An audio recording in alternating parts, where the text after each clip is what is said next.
parents for as kids are doing their NTI work. So welcome everyone. I know that the last couple of weeks have been really stressful for everyone in the early childhood world.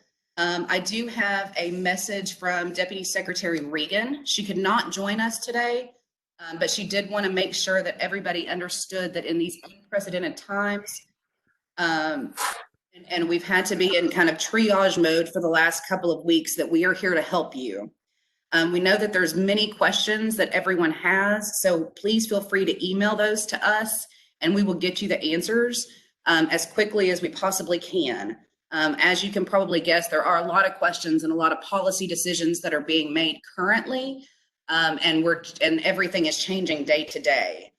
She also wants to make sure that you guys understand how thankful we are for you being flexible during these times of daily changes. And we want to make sure that we give you the most accurate information that we have. So that will be, again, send all of those emails to us and we'll make sure we get those answered for you. Also, just for me personally, I hope that everyone that is here is safe and healthy, and your families are safe and healthy in these unprecedented times. I'm not sure about you, but being at home most of the time is a little bit nerve-wracking. So please remember to do that that self-care, get outside with your kids, enjoy the sunshine that hopefully we're going to have at some point today. Tomorrow is going to be a gorgeous day, so definitely make sure you're getting out there and enjoying the spring. I also want to make sure that you guys understand that we recognize that your work right now is more critical now than ever, because you guys are the ones that deal with your families in your local communities. You know it better than anyone. You know the folks who need the help. And so really right now, the work that you guys do is really critical to making sure that we get through this safely and happily. So as I said, the KET is going to be talking about their Ready to Learn grant and their parent texting project. And then they'll do a quick Q&A. Then we'll do a quick Q&A. And then I know that there's a lot of questions about the grant cycle this year.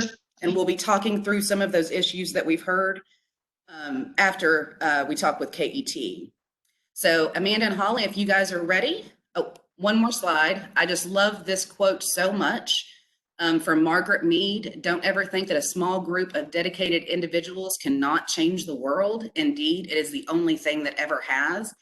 And really, our office, that's what we see you guys doing. You guys are that small, dedicated group of individuals that can change the world.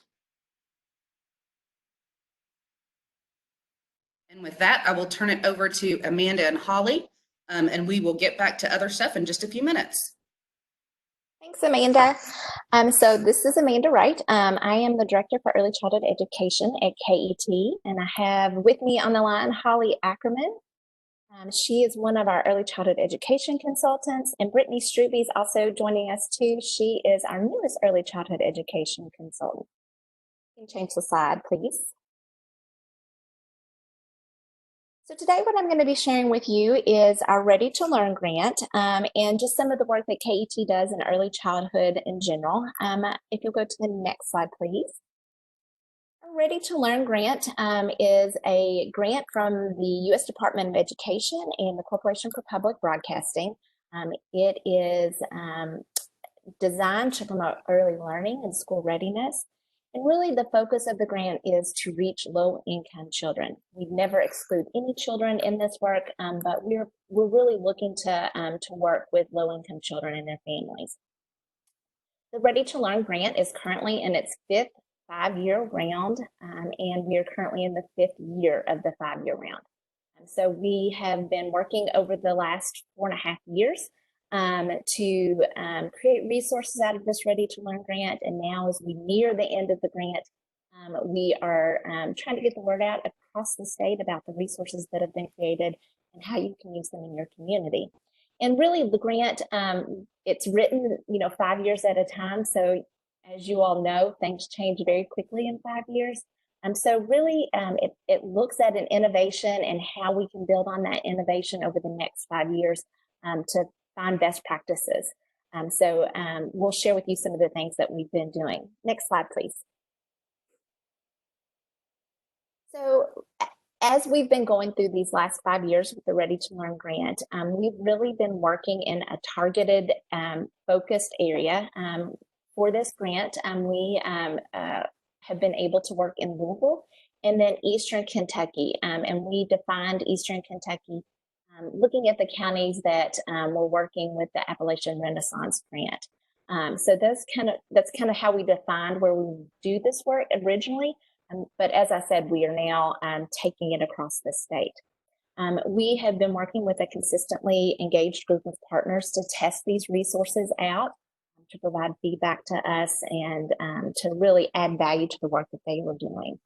We did a needs assessment. We used that information to help us design the roles and responsibilities of the work that would be taking place with this grant. We also have been working with these partners consistently with thinking about shared design and decision making. And so I'm really helping us lead the way with this work, kind of helping us decide the next steps in the work, all really to make these resources ready for the state and the nation.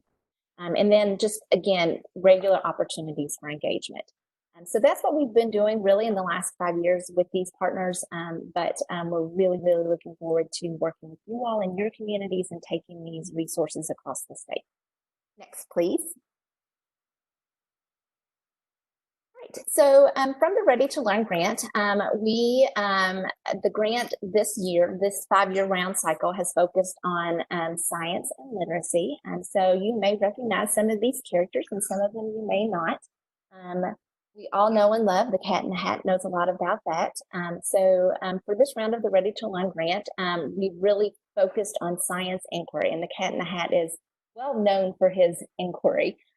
This program is targeted to children ages 3 to 5, and it looks at physical science and engineering technology. The next character that you see there is Eleanor Wonders Why. This is a new program that will launch this fall. We're really excited about Eleanor Wonders Why. It looks like just a really exciting show. Eleanor is super curious. She has a group of friends, and they wonder all of the time about things that are taking place in their little world, and they find the answers to that. So one of Eleanor's wonders was, what's Velcro and why does it stick? And so they do. There's a whole episode about them finding out more about it and why it sticks. So the target age group for Eleanor Wonders Why is ages 3 to 5. And again, it's looking at science inquiry and really focusing on life science, earth science, and engineering and technology. The next program that's highlighted here is Ready, Jet, Go. Ready, Jet, Go is a PBS Kids program that's been airing for several years now. When this round of Ready to Learn grant, the Ready to Learn grant came about, they really wanted to include Ready, Jet, Go. But a lot of its content had focused on space science, so they really broadened the view and made connections to earth sciences as well. This program targets children ages 4 to 8. Again, it really looks at science inquiry and, again, earth and space science and engineering and technology. Ruff Ruffman is a well-loved and a long-running PBS Kids character. It focuses on children ages 4 to 8, again, looking at science inquiry, physical science, and engineering and technology. And then finally, our Molly of Denali series launched back in the summer. Molly is the first Native Alaskan American that is featured on television. So it has been very well received across the state and across the nation. And this property really looks at children ages 4 to 8 and is literacy focused. So it is our sole literacy focused property. It looks at reading, writing, and comprehending informational text.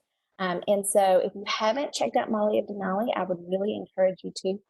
Informational text is using maps and magazines and recipe books and taking that information and using it in your real life. Molly has lots of questions, and she uses informational text to answer those questions. So these are the Ready to Learn properties and what we've been building resources around. Next, please.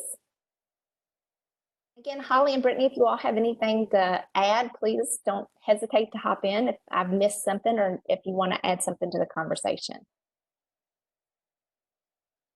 All right, so from the Ready to Learn grant, these are the engagement resources that have been created, and we'll get a little more detailed into some of these, but really looking at family-centered content, resources have been developed for the PBS Kids Family and Community Learning. We've been creating hands-on learning activities and parent and child videos. For child-centered content, we have our camps or out-of-school resources, whatever you want to call them. And then professional development for educators. There are teaching tips from Boston University. There are courses that have been created in PBS TeacherLine. And then finally, Playful Learning for Educators is a face-to-face learning series for teachers. So we'll tell you a little bit more about all of these in just a second. Next slide, please. All right, our Family and Community Learning Workshop series. These are so much fun, and I really am excited to tell you about them and share them and see how you can use them in your community. These are a series of 4 workshops for kids ages 3 to 5 or 5 to 8. And their families. And when I say families, I mean their entire families. We want parents, we want aunts and uncles, we want the younger brothers and sisters, we want cousins, grandmothers. We have seen huge groups of families come in and really engage and learn together using these FCLs. So that's the acronym that we use, FCL. So if I revert back to that, you'll hopefully remember what I'm talking about. We piloted this at a school in Floyd County, and we had from infant all the way up to a great grandmother that joined the family for this learning. They really are a way to encourage play and learning together while building early science skills. And they're designed, again, like I said, for the entire family. So as we've been piloting these, as they were created by PBS stations and PBS staff from across the nation, they've really very planfully included activities for everyone and suggestions for everyone in the family to be engaged. And they're a great way to give families a time out during the week to come together and learn. They are usually 2-hour sessions. We strongly encourage you to start with a meal. It's a really great way to build a sense of community. The first week we've seen, families kind of sitting in their own family pods. During the mealtime, it's, a little unnerving to kind of come together and not really knowing what you're going to get into that first week. But by the 4th week, we've seen families really coming together, talking and laughing and learning together. Sometimes after the mealtime, when we're trying to bring everybody back together for the learning time, it's a little bit hard to kind of have them break away. So we've really encouraged you to start with that mealtime. Then we spend a little time, we kind of separate the children from their families. We are doing developmentally appropriate activities with the kids that are related to the topic, while the families are getting kind of a background on what we'll be talking about that night. And so the reason that we do this is we really want the families to have that background information, the vocabulary words that will be introduced, just a little bit about those concepts, so that when they come back together with their children, that they are leading the learning with their kids. We really feel that it's important to kind of spend that time. Yeah, it doesn't always work, and we know that there are instances when it just won't work to separate kids and families, and that's okay. The best part about these resources is that we want them to be flexible and work for you. So once families come back together, there's a time for hands-on play to implement those concepts and the topics and use those vocabulary words. Most of the time, there are handouts that the families have that kind of give them prompts of questions that they can ask their children as they're learning. There are books and take-home activities that are included. Again, during that playtime, families are just spending time exploring and learning together. And then finally, we kind of come back together and wrap it up. We encourage children and families to share what they've learned that night, what they liked, and then we send them on their way again with a book and some take-home activities that are connected to that topic. So they are, like I said, 2 hours, lots of fun, lots of information, and resources that families can take home with them. So currently there are 6 series currently available or in pilot. In pilot means that our PBS stations from across the nation are still kind of working out the kinks so that we can make these publicly available. But you'll see in blue the ones that are currently available and published on PBS Learning Media are our PBS Kids Scratch Junior FCL, Rough Ruffman, and both of these are really directed a little bit more towards the 5 to 8-year-old groups. However, I will say that we've used Rough Ruffman with preschool age children and families and feel like that with some minor adjustments, it's perfectly, it's a really great resource even for our preschool families. Then we move into the 2 resources that really are focused on our preschool children and families. And that's the PBS Kids Play and Learn Science FCL, and then the Cat in the Hat knows a lot about that. We have been, over this past spring and summer, piloting the Ready, Jet, Go FCL.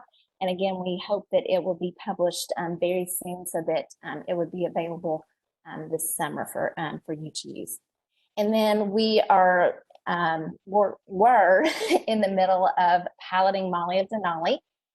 We just finished up one in Louisville about 3 weeks ago, and we're supposed to be in the middle of a second pilot in Magoffin County as we speak. But with the changes in the world right now, we hope to reschedule those very soon. Next slide, please. We'll leave time for questions at the end, so you can ask more about these. And then our out-of-school resources are, we call them camps. We have piloted these with all different types of groups. We found that, that they work well. We piloted them with family resource centers, with child care centers. And so they're really great resources that can be used during summer, during fall break, during spring break, with our school-age kids or any time of year, with the younger group. So we have Sensational Science Camp with Rough Ruffman. And again, most of the camp resources are targeted towards the 5 to 8-year-old kids. But again, with the Rough Ruffman stuff, we really found it to be, appropriate for our preschool age kids too. And then we have Odd Squad Be the Agent Camp. And finally, we piloted Ready, Jet, Go Space Camp this summer and hope to that will be available shortly so that it could be implemented this summer. So the way that the out-of-school resources are written, they are written for 5 days. You could either do a half day or a full day. We have piloted them in both ways, and they work great. The thing that I'll say about them is that they are very flexible. One of the things that we did with Odd Squad Be the Agent Camp is we partnered with the Pine Mountain Settlement School. They offer a day camp yearly. And so we offered the Odd Squad Be the Agent Camp resources in the morning. And then they tag that along with their typical curriculum that they offer each summer. But we really tried to align it with what they were learning too. So the day that we talked about patterns, they brought in a bluegrass band, and they talked about patterns in music. So there's like I said, a lot of flexibility there that if you already have something established and that you're using, this would be an added resource that you could add in to what you're already doing. And again, I'll mention that these are all free resources, so we really love to be able to share free resources. All right, next slide, please. Holly, Brittany, did I miss anything on that? Yeah, no, you didn't miss anything. I was actually just going to add one of the things that we like to make sure that you understand when we're talking about both the FCLs and the camps is that both of those curriculums or products are full of great activities and resources.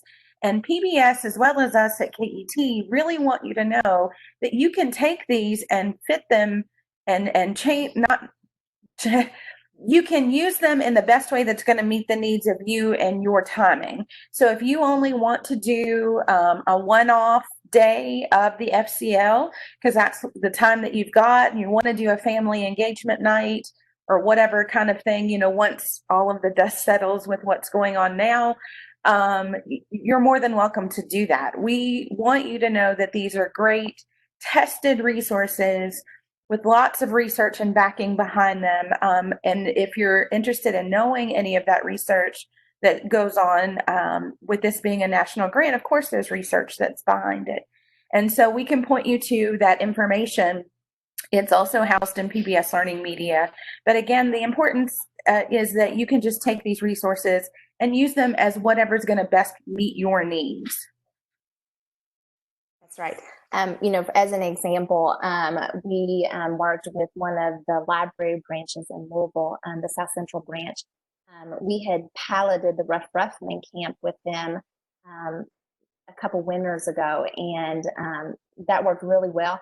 But they wanted something to use for their summer reading program. So we kind of batted around some ideas and planned with them how they could take the resources and the activities that were written into the Rough Roughman camp and use that for an afternoon summer reading activity. And so we came up with a great plan for them and worked with them to create a great plan so that they could implement those resources as a summer reading program activity.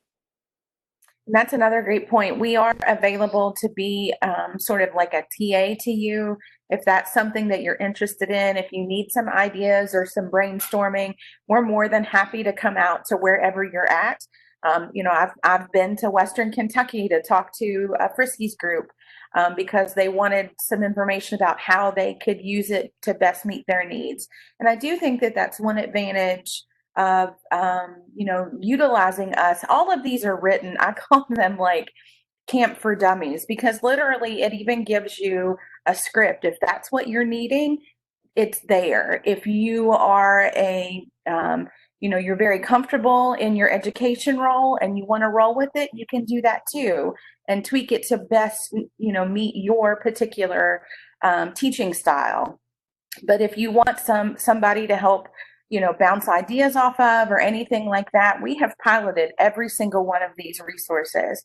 And so we're more than willing and able to come out to you or whatever or over the phone or whatever the case is to just kind of help you filter through and figure out what's going to best meet the needs for you and your audience.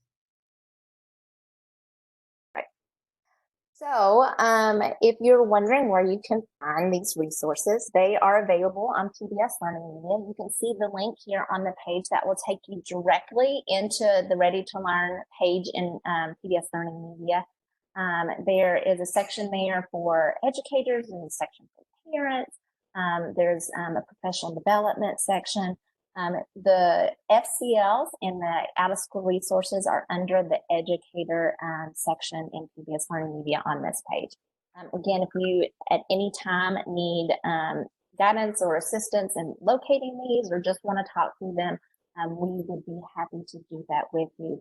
And so all of our contact information is at the end of the PowerPoint so that you can contact us. All right. I see here Amen Fitzgerald has suggested working with your summer feeding programs. And that's what we've done a lot of times with these camps. It works very well if you can partner with your summer feeding program. When we piloted this at May Valley in Floyd County, one of our camps more than one of our camps, we've piloted a couple different camps there. Kids arrived in time to receive breakfast. We did programming until lunchtime and broke it at lunch, and they were served, their meal. And then we came back together, did some more activities, and then dismissed around 2 o'clock. So, summer feeding program is a great partner, and your family resource centers are great partners, for these resources. All right, next slide, please. All right.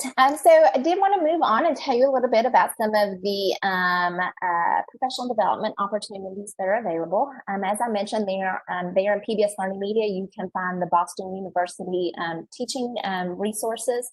But KT has been offering PBS Kids Playful Learning for Educators sessions across the state. We've piloted them specifically in Eastern Kentucky and Louisville. But we really have taken these and run with them and implemented them across the state. So this is a series of 4 workshops. They are 3 hours each, and they really look at using technology appropriately in the preschool classroom.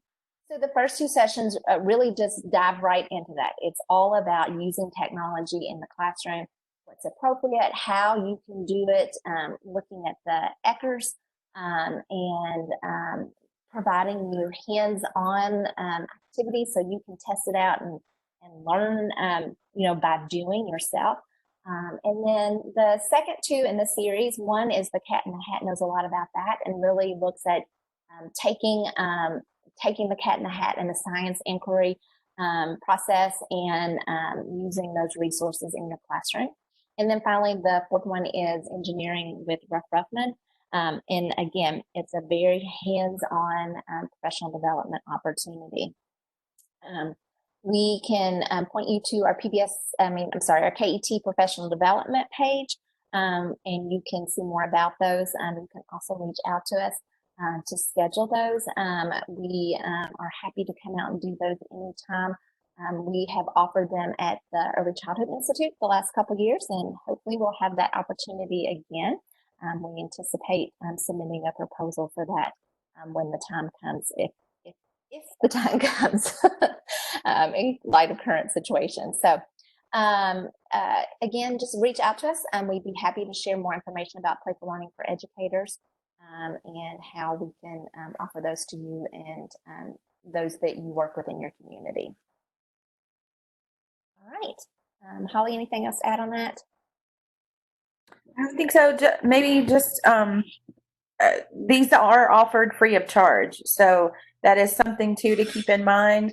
And we do come out to wherever you're at. The only thing that we ask is that, you have at least 15 participants in order to host that, just, making sure that it's feasible for our time. But yes, so we're willing to come out and, state the names. Okay. They are, it's the Playful Learning for Educators series. So there's 4 of them.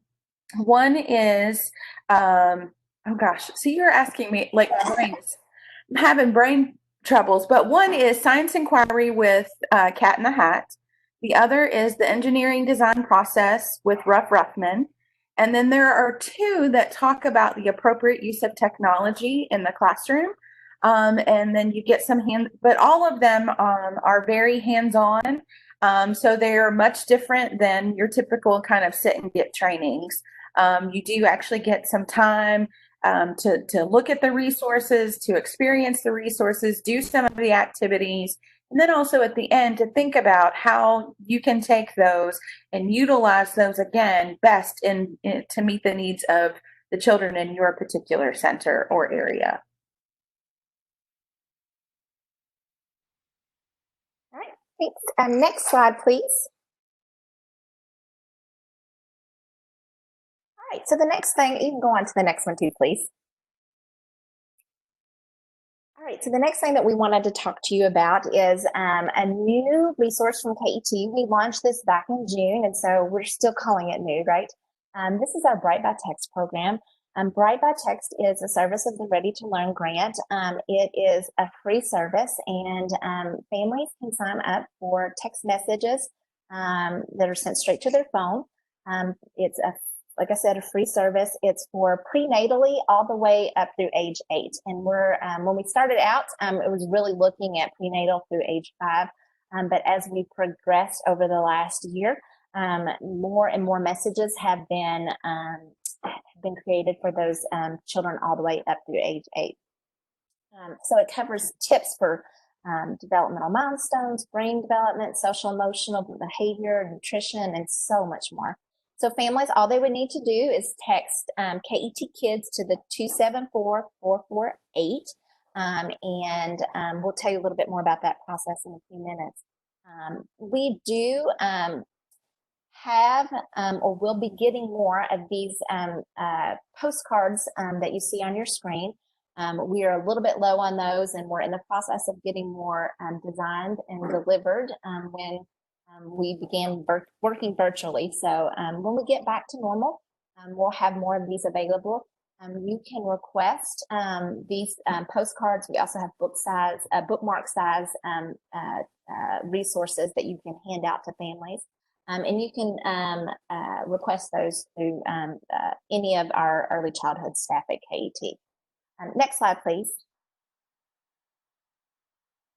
So as I mentioned, Bright by Text, it is free activities and games and resources for parents.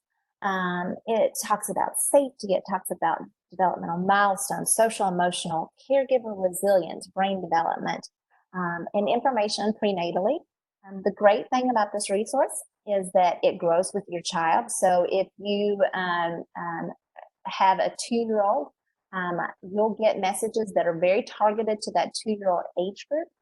But then as they turn 3, you'll begin receiving messages that are targeted more to a 3-year-old. So it grows with your child. You don't have to make any changes.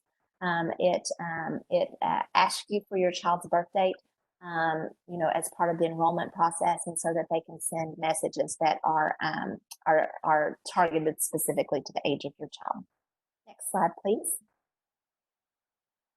So there is a catalog of messages that have been created from partners like Vroom. I know many of you across the state use Vroom. Vroom is integrated into the messaging that is sent. Sesame Street and Communities, PBS Parents, Cooking Matters, Nurse Family Partnerships. So some really great, national respected partners are helping create these messages that go to families. Next slide, please. So to sign up, families would, like I said, text that KET Kids, and they would enter the birth date of the child, and then they would enter their zip code. And the reason that we want them to provide us their zip code is that KET has the ability to send localized messages. So we'll talk a little bit more about that.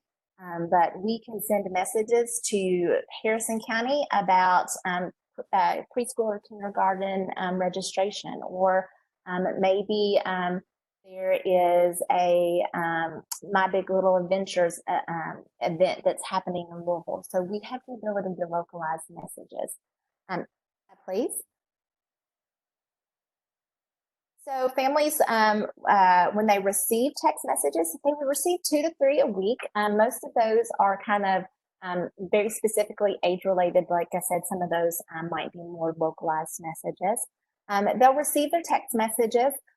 There's always a link that's included in the text message, and this is going to take families to a landing page where they can find out a little bit more detail and then linked information. So, it really lets families kind of explore as much as little as they want when they receive the message, and kind of click on through to find out more. Next slide, please.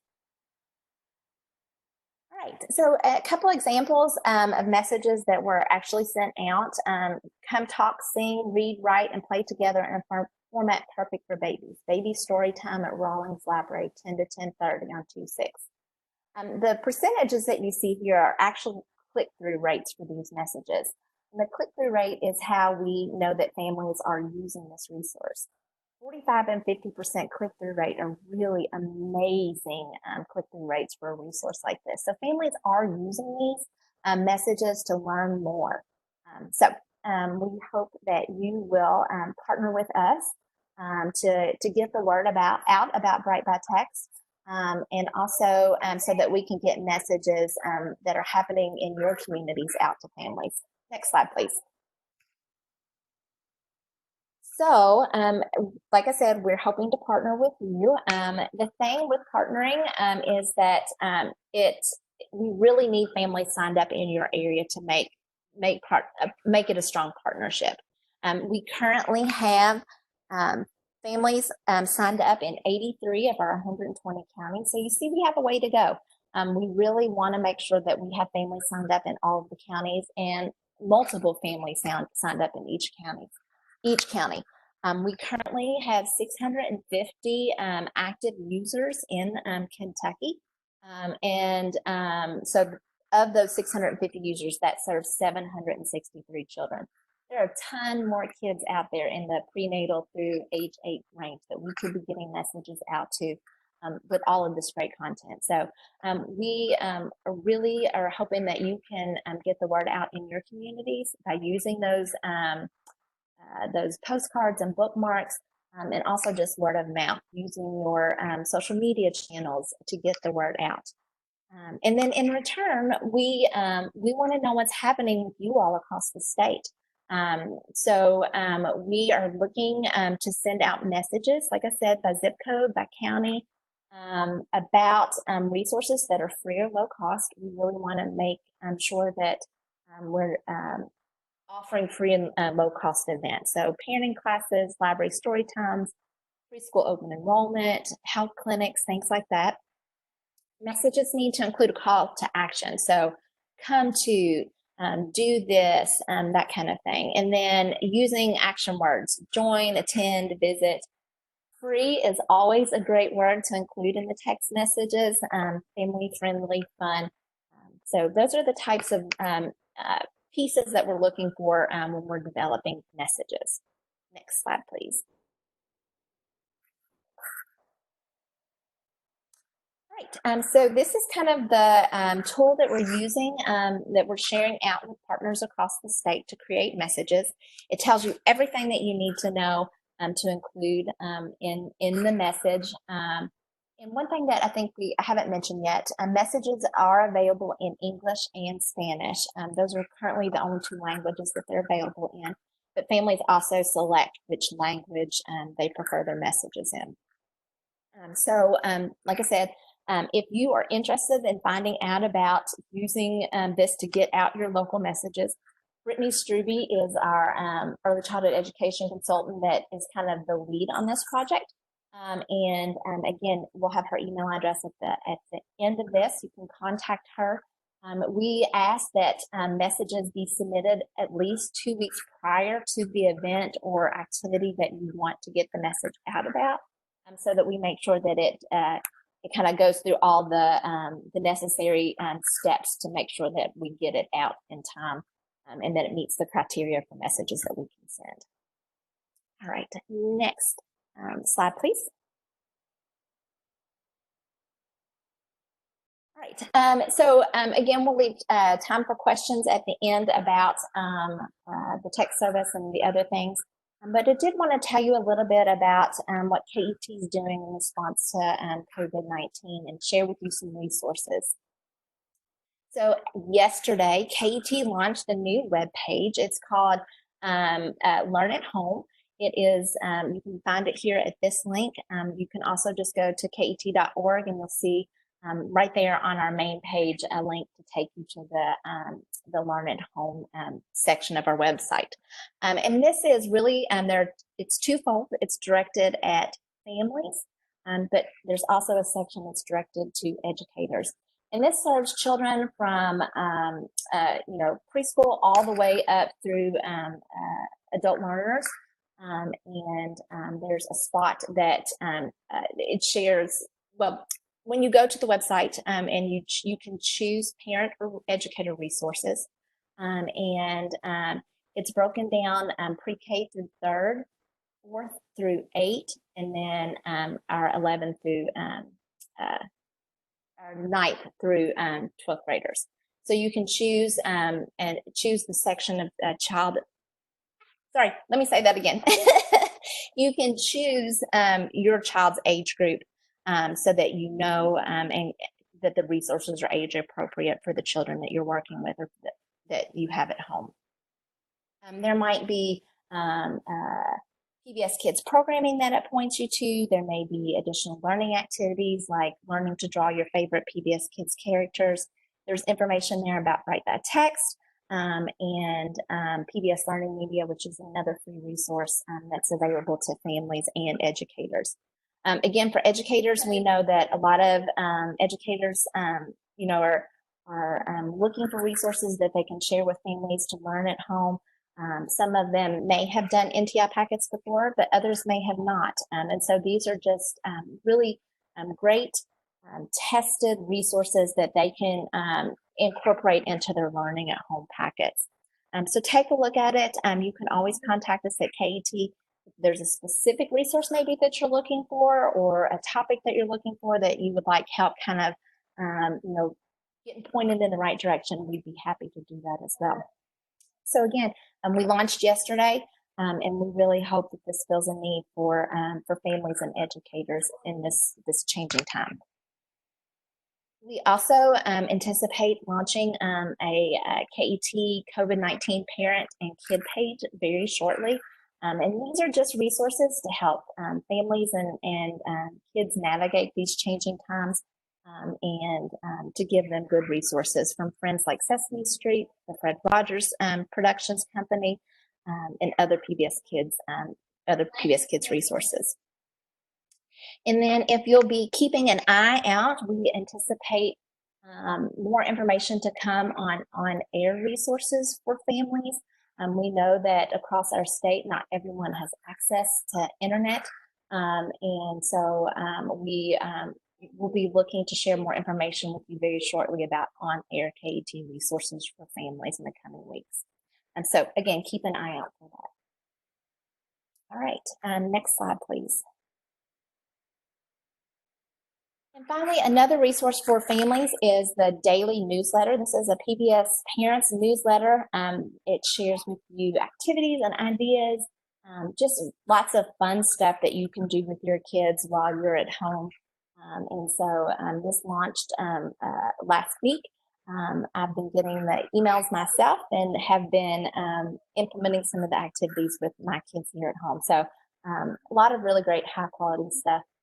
It's tested and trusted from PBS Kids. So you can sign up here at the web link below and get those sent to you or to the families, letting families that you serve know about this resource. All right, next, please. Right, so I know that we have shared a lot of information with you in a very short time. What questions have come up in the chat box that we can answer for you all? Thank you guys so much. Those are some really great resources for the CECCs as we're kind of going through the emergency issues that we're working with right now. And I really think that it's a great opportunity, especially that parent texting campaign that you guys have going. It's a great opportunity to get the word out to parents for CECCs for all the different activities that they do within their communities. So I think that this is kind of a perfect time for us to be having this conversation. I am scanning through the chat box right now. It looks like some folks are very interested in making sure that they have access to this PowerPoint.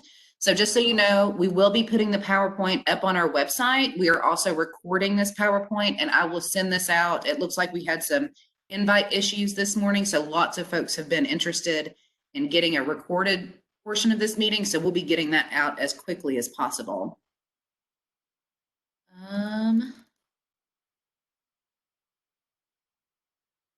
Looks like a lot of PowerPoint stuff. Holly has been very responsive. Thank you so much, Holly, while we've been going through this. You know, another thing to think about as you're kind of checking the chat box, as we have,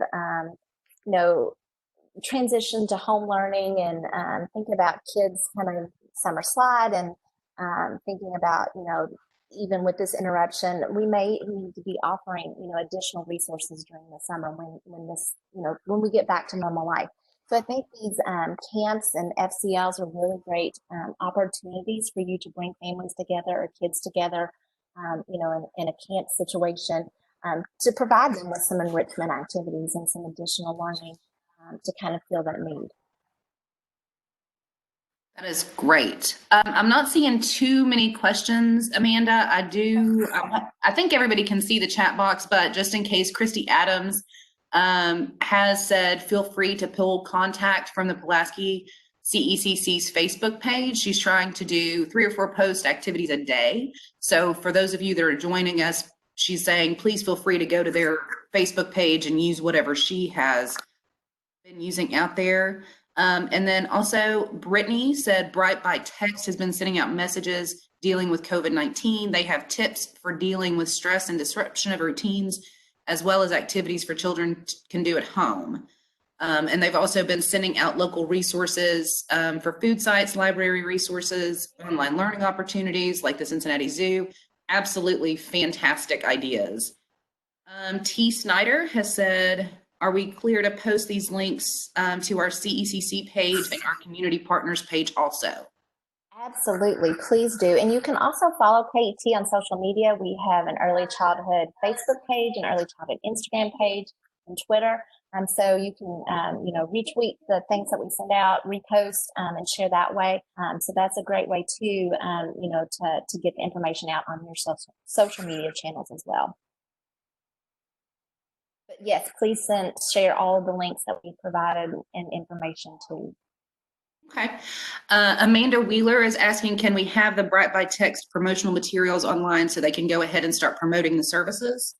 Yeah, we'll repost that again today. So if you want to check out the KET early childhood, social media channels, we'll repost and all that out, share it along too. But if anybody just wants the JPEG of like the Bright by Text card, we have that available too. If you'll switch on down to the next slide, you can go ahead and get our contact information as we finish answering these questions.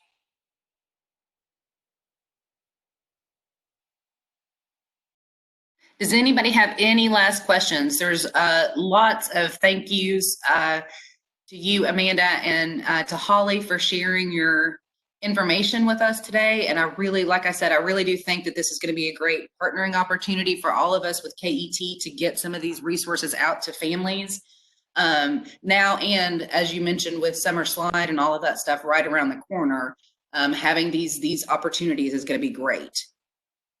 I also want to mention that we are available pending scheduling to come out to CEC events. So if you're having a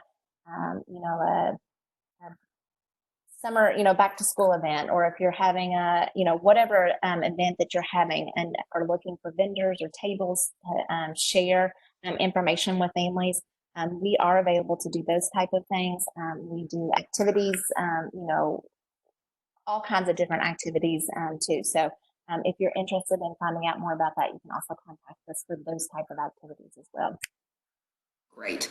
And you know what, Amanda and Holly, if you guys just want to send me some of those resources, we are going to be sending out the recording of this video and the link to our website and all of that sort of stuff. So please, if you can shoot those over to me, I will make sure that they get in the hands of our folks. Awesome. There is another question. Is there a way to request characters for events? So not typically. We do have characters for special occasions, but they're quite expensive to get a hold of, and there's limited availability. So, sometimes at like the Early Childhood Institute, you'll see us with a character, or at KET's Super Saturday event in August, we'll have characters, but they aren't readily available to have out and about. Gotcha. All right. Lots more thanks to you guys for presenting this information. It looks like Lynn Baker said families loved having KET at the Franklin County CECC Kids Fest this year. So that's great to know. So definitely for some of the events, I know that a lot of stuff is being canceled right now, but these are great opportunities for next round of grant funding to partner with you guys for sure. That's right. All right, awesome. Thank you guys so much for joining us today. I'm going to go ahead and move into some of the CECC updates. And hopefully we'll have a little bit of time for some question and answer about those after we get through this. So first thing first, As you guys know, some of the stuff, as we've kind of moved into this working from home situation, and some of the other work that has been done, a lot of our events are being canceled and that sort of stuff. So luckily, we now have a new co-worker team member to help with the CECCs, and her name is Brenda Hagan. She's the apprenticeship, and I think I spelled that incorrectly, I apologize, and transitions coordinator for the GOEC. So she's going to be my backup over the next few months as we kind of move into the next stages of the grant cycle. So Brenda, do you want to introduce yourself a little bit? Sure. Happy to do that. Can you guys hear me okay? I can't tell if I'm connected properly. Yes, ma'am, we can sure hear you. Okay, so, most of you know me program in working with transitions with Anna Shepherd and Floyd County Schools on the transition kindergarten plan. One of the things that we've been working on regards to that is possibly developing an activity or a template for child care providers should anything like this happen again. I'm happy to help with the CECCs. I think it's really especially helpful that I'm also a child care owner. I own Crocus Academy Main Street and Crocus Academy Heartland in Bardstown and Elizabethtown. And I think that that gives me a unique perspective as a CECC chair and member. So if there's anything that I can do to help you guys, I'm more than willing to. Amanda, is this the time you want me to talk about some of the resources we've talked about? That's going to be our last slide. So as soon as we get to that, I'll turn it back over to you. Okay. So thanks for the introduction. I'm happy to help you guys, and I'm very glad to be in this group. We're excited to have you, Brenda. So as we move forward, you may be getting messages from myself or Brenda. So just kind of see us both as working and collaborating together to make sure we have a successful grant cycle this year. So again, just glad to have you on board, Brenda. Very excited about that. We're going to talk a little bit. We've had a lot of questions about this year's grant cycle because of the COVID-19 situation that we're in. A lot of activities have been canceled. So we're going to talk about this year's grant funds. We've also received a lot of questions about the possibility of doing a grant due date extension to give folks a little bit more time to come together. So we're going to talk a little bit about that stuff. And then we're also going to talk about some virtual collaboration recommendations as our very last slide to kind of help with some of this work that we're doing locally as we're trying to build out our plans for our grants and that sort of thing. And then we'll be able to answer some questions once that is over. All right, so first for the grant timeline. A lot of folks have asked about unexpended funds for FY 19-20. As you guys know, CECCs have to return any unexpended funds. And again, a lot of activities have been canceled. So CECCs are concerned about funds that are left. Do they still have to be sent back to the state once the fiscal year ends? June 30, not 20, is the end of the budgetary biennium.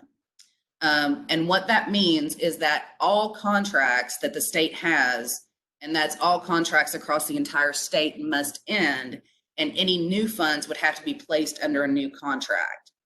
With all of that being said, there would be a huge administrative process that we would have to go through in receiving funds back from the CECCs, because that would still have to happen according to with the ending of the biennium. Then pulling all of that money back together and sending out new contracts to all of the new collaboratives that are out there. So we are, we're not going to be able to extend that date to get those funds out, but we are here to help. We are working right now on lessening the restrictions on the use of funds so that you guys can, man, I'm really spelled a lot of things wrong on this. I am so sorry about that. We're going to lessen the restrictions on the use of funds to help you guys get the money out there. And we're also going to continue to provide additional technical assistance as we move forward over the next few months so that you guys can get that money out. We're not 100% sure what all of the restrictions lessening is going to look like right now. We're in the process of putting that plan together. So definitely be looking out for that in the coming weeks. So the other question is the grant timeline. So the due date for the grant application is based on the needs of our local finance or our internal finance department and the finance administration cabinet. So we can't control a lot of the dates that they need to do to get the process through to make sure that you guys get your contracts in place timely. So unfortunately, no, we're still going to have that April 24th, 2020 date for the to get those grants in. And I'm really just, it really does kind of stink. I wish that we could do that, but it's kind of out of our hands. It has to do again with the finance department and the big finance and administration cabinet for the entire state. These dates that we come up with are based on what their needs are, so that we can make sure you get your money in time.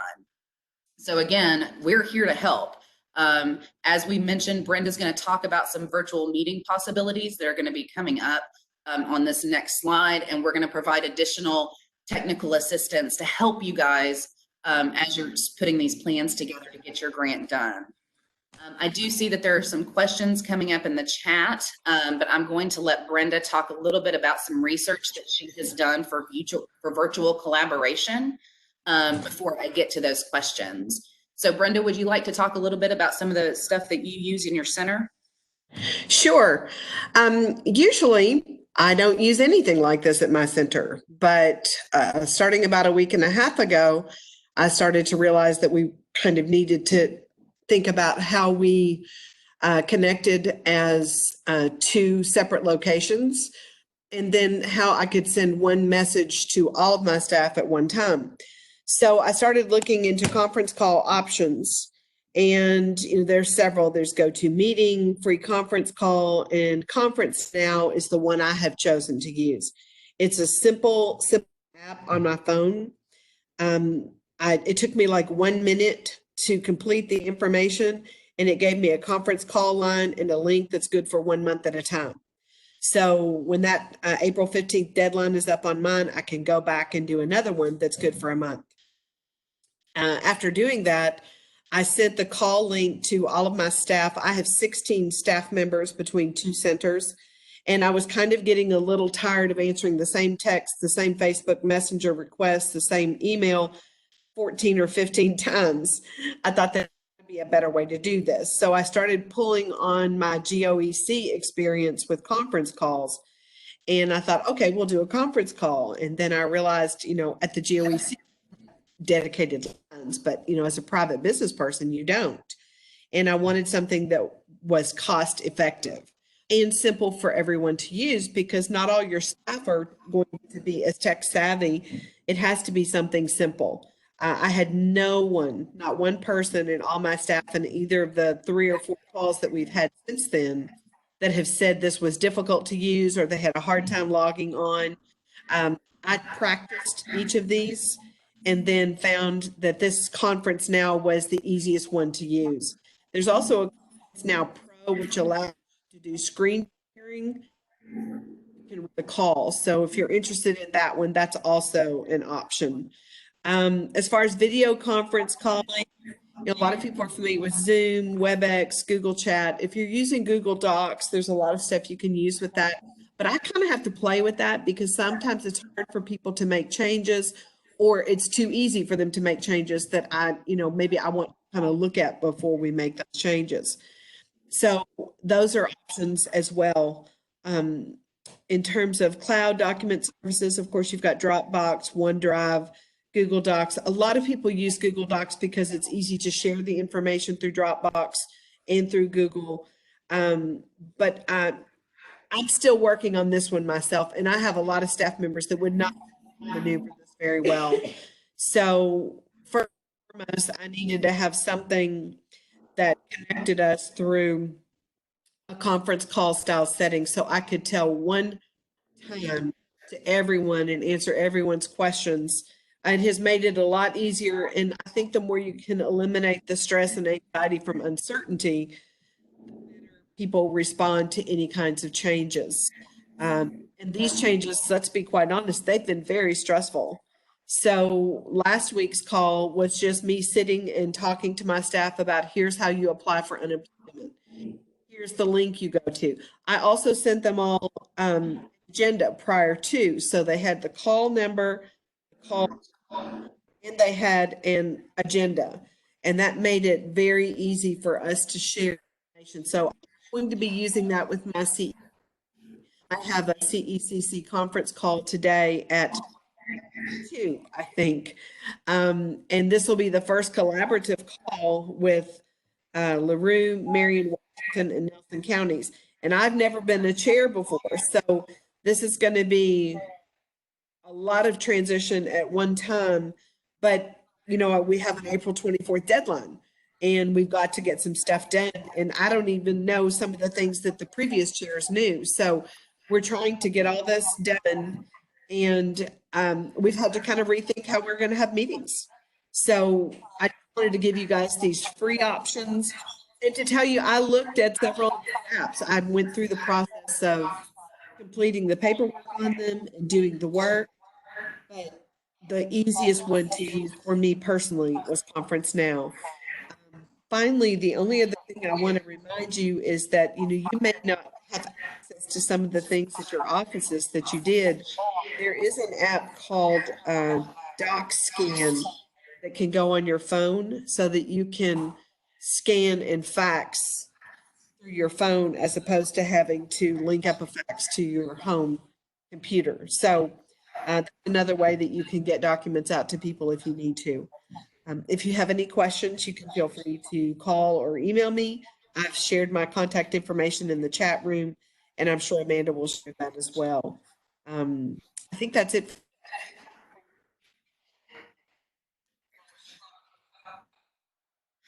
No, I think that's absolutely great. Thank you so much, Brenda, for taking the time to take a look at some of these apps that that CECCs can use. The one thing that I will add is we have talked internally about some of the ways that we're going to lessen some of those use of fund restrictions, and we are actually going to allow you guys to use or purchase any computer virtual collaboration programs that you're most comfortable with. So that will be a good use of funds, for the next little bit. I know that we're a little bit over right now, and I'm seeing some questions pop up. I've been trying to scan them as Brenda was talking. A lot of folks are asking about the original signatures. I have talked with the finance department on if we actually need to have those original signatures or not on the cover page and on the conflict of interest forms and all of that sort of stuff. And they said, not at this time, but make sure that you hang on to those. That is going to be something that we need, that we'll need to have in case we're ever audited. We need to make sure that we have those original signatures. So as you're kind of gathering your folks around, everybody knows that those have to be signed. If you can just ask them very nicely to hang on to that until we can get through this crisis, and make sure that we're able to get those once we get through. Sending in faxed or scanned versions of those will be just fine. Do the signatures need to be notarized? I will have to follow up with the finance cabinet on that just to make sure that I'm not sure what the legal ramifications of not notarizing them are. So let me do some follow up on that. Signatures, letters of commitment. What about the fact that since the governor has put out the directive that all non-life sustaining businesses be closed, that puts most physical agents off work? How can we spend money if our fiscal agent is not working? I've heard from a lot of folks that are working from home, like some folks in libraries and that sort of thing are actually working from home.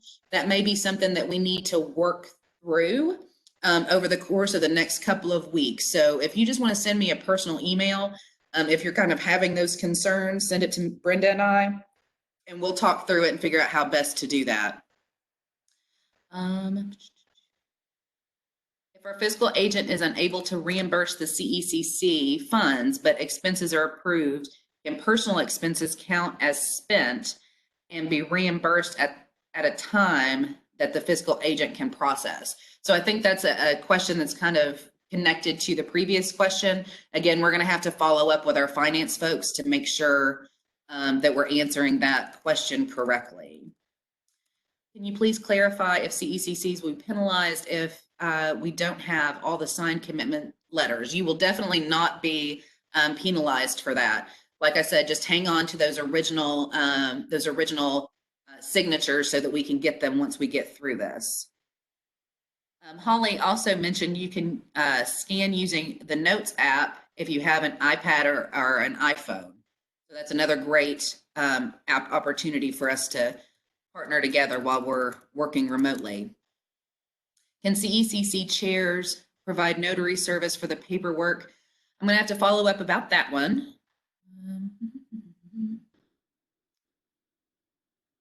Ellen, I hope that I've answered your question. A lot of folks have asked about the RFA appendices. The one that is on the website currently is the PDF. We don't have a fillable PDF form, but I do plan on sending out those Word documents this afternoon. What if we can prove the amount will be spent on rescheduled events, and can accruals count as, quote, spent? I'm going to check on seeing if funds can be obligated. My concern is that, like I said, all contracts that the state has intact right now is going to end on June 30, which means that contract ends, I think, even if the funds are obligated, but I will double check on that and get that answer to you. What if we can prove for that one? We canceled our Easter event. Can we do a budget amendment and use the money for a possible May event? Absolutely. So we need all of the letters and the conflict of interest, not the original signatures. Correct.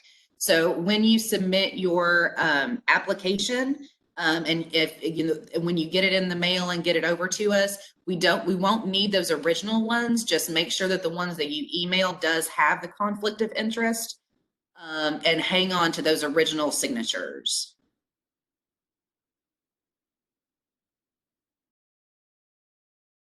Are letters of support needed from the 3 required agencies in all merged counties?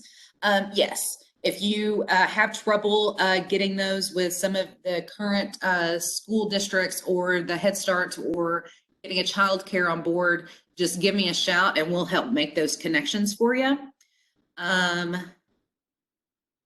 So yeah, it looks like a lot of questions. I'm gonna have to follow up with our finance and legal departments to make sure that we're doing what they need us to do, as well as making it as easy for you to submit your grant timely. Like I said, we're in the process right now of talking about how to help and guide, give guidance for the CECCs as we move over the next months to get that money out. And we'll still have to get the grant submitted by April 24th. Okay, got one last question and then I'm going to close out. What if the CECCs don't receive the commitment letters before the deadline, i.e. from school districts? Let me do a little follow-up on that one as well. I think that we do need to have the commitment letters, and if you have trouble, let's talk through that over the next little bit. I still see a couple of questions popping up. I am going to go ahead and close us out because we are about 10 minutes over, but I will make sure that these questions get answered and get out to you guys as quickly as possible. So again, I want to thank the team from KET for joining us today and giving us all of those great resources. I think that the CECCs really enjoyed and will get all of that information out there to their families. And we will be hosting our next webinar next month. I don't have the plan for that yet. But we'll definitely be sending out some more information, and we'll make sure that we get everybody the invite earlier next time as well. So again, thanks everybody for your time today. Stay safe, stay healthy.